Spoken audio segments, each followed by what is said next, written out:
अमरनाथ की गुफा में ऐसा माना जाता है कि शिवजी जब उधर जा रहे थे तो उन्होंने एक एक करके अपने सारे कणों को अलग कर दिया था। उन्होंने अपने गले से सर्प को निकाल के पास की झील में रख दिया था। आज भी लोग उधर जाते हैं तो कहते हैं कि हमें उधर से शैडो आई है शेषनाग की या फिर वासुकी नाग। दूसरे तो उन्होंने नंदी को एक जगह पे रखा, वहां पर एक दूसरा मंदिर बन गया। ऐसे ऐसे करके वो फाइनली सिर्फ माता पार्वती के साथ थे। लेकिन माना जाता है उस समय उस गुफा में 2 पिजन्स भी थे व्हाइट कलर के। सो 1930 में जो पिजन्स दिखे कबूतर वो यही थे, 2013 में जो दिखे वो यही थे। और पॉइंट सिर्फ इतना नहीं है, पॉइंट ये सोचिए अमरनाथ -25 डिग्री, कोई ऑक्सीजन का कोई स्रोत नहीं, कोई जानवर नहीं उधर, पिजन जी कैसे रहे अंदर। जगन्नाथ मंदिर अगर आप जाते हो वहां पर जो प्रसाद बनता है 7 मटके रखे जाते हैं। अब आग अगर नीचे जलाया गया, चावल सबसे पहले कौन सा पकेगा आप बताओ? नीचे वाला, करेक्ट। हमेशा ये अजूबा है, 7वां पहला पकता है फिर नीचे, और ये सिर्फ जगन्नाथ मंदिर में होता है। आज भी वहां पर अगर आप जाते हो, झंडा जब हवा चलती है तो वो एक तरफ लहराना चाहिए लेकिन वो लहराता दूसरी तरफ है। साइंटिस्ट तक नहीं समझ पाया ऐसा क्यों। आज भी रोज शाम को वहां पर एक व्यक्ति जाते हैं, वो एक समाज के हैं जो इतने सालों से कर रहे हैं, लास्ट 800 साल से ये परंपरा चले आ रही है। रोज नंगे पांव ऊपर, एक तरीके से आप समझो 5 फ्लोर की बिल्डिंग चढ़ रहे हैं, और 30 किलोस का वेट होता है, उसमें ध्वज होता है, वो ध्वज लगाते हैं रोज, चाहे आंधी हो, तूफान हो, बारिश हो, क्योंकि अगर एक दिन भी नहीं लगा तो मंदिर 12 साल के लिए बंद हो जाए। तो ये सारी चीजें क्या है, साइंस भी इसके सामने फेल है।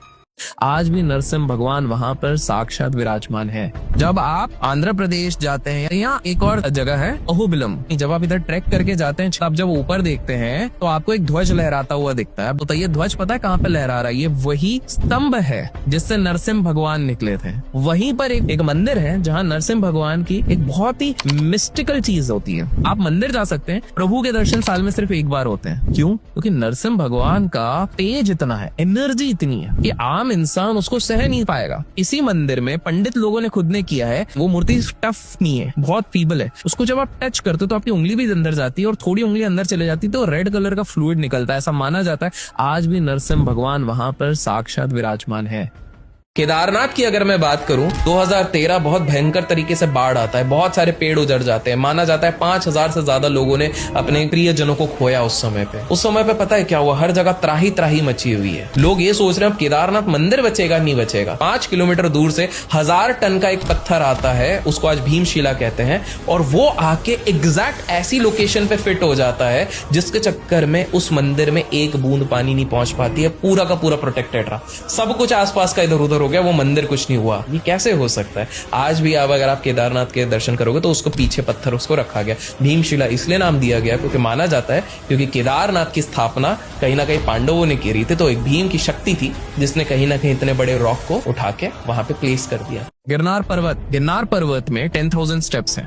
1947 भारत आजाद हुआ, ब्रिटिश सोल्जर्स को इतना पता चल गया था कि यार भारत में ना कुछ ऐसी जगह है जहाँ कुछ इनके बाबा लोग और अघोरी लोग बोलते हैं बहुत ताकत है। तो 13 लोगों का ब्रिटिश का ट्रूप उधर गया, इतना पावरफुल है जाके हम पता करेंगे। वो गए, एक रात में 13 में से 12 पागल हो गए, और जो एक निकला वो ये बोले यार हम ढूंढने गए थे कि इस दुनिया को किसने बनाया, वो तो खुद यहाँ पर विराजमान है। वहां पर एक केव्स है। पीपल हैव सेड कि हमको रात को इधर डमरू की आवाज आती है, क्योंकि ऐसा मान्यता है कि देवी देवता भी वहां पर डांस करने के लिए आते। मंदिर जाते हो आप घंटी बजाते हो, आज तक कभी सोचा है क्यों घंटी बजा रहे हो? पवित्र हो जाता है पूरा एरिया, ऐसा कुछ है? बताता हूँ। हम जब भी मंदिर जाते हो और घंटी बजाते हो, घंटी एक पर्टिकुलर शेप की होती है और एक पर्टिकुलर मटेरियल की बनी होती है और पर्टिकुलर साइज की बनी रहती है, और उसके अंदर के घंटी का शेप भी एक पर्टिकुलर साइज का होता है और वो एक जगह पे लगा रहता है। क्योंकि जब वो अपन रिंग करते हैं तो टेक्निकली वो 7 सेकेंड्स के अंदर एक वाइब्रेशन क्रिएट करती है। 7 सेकेंड्स के अंदर वो जो वाइब्रेशन क्रिएट करती है वो हमें उस जोन में ले आती है, all positive focused concentrated zone,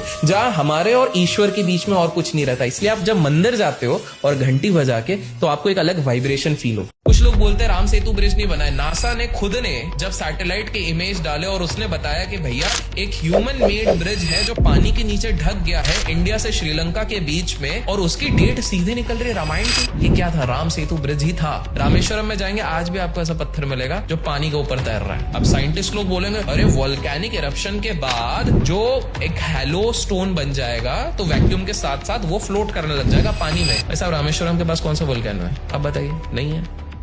Thailand में सबसे बड़ी गणपति जी की मूर्ति है 123 फीट्स। तो आज से ना कुछ साल पहले थाईलैंड में इन्फ्लेशन, महंगाई बहुत बढ़ रही थी। कुछ भी कोशिश कर लूं रोक ही नहीं पा रहे। उनकी कमेटी एक थी, उनमें से एक व्यक्ति ने कहा कि एक काम करते हैं, गणेश जी का फोटो नोट पे छापना शुरू करते हैं। अब जान के हैरान हो जाओगे, आज वो एंटीक में ऑक्शन होते हैं वो नोट, और उनकी अर्थव्यवस्था सही हो गई। इंडोनेशिया तो वहां पर एक वोल्केनो है जहां पर लास्ट 750 से 800 साल पूर्व से एक गणेश जी की मूर्ति रखी गई है वोल्केनो के पास में।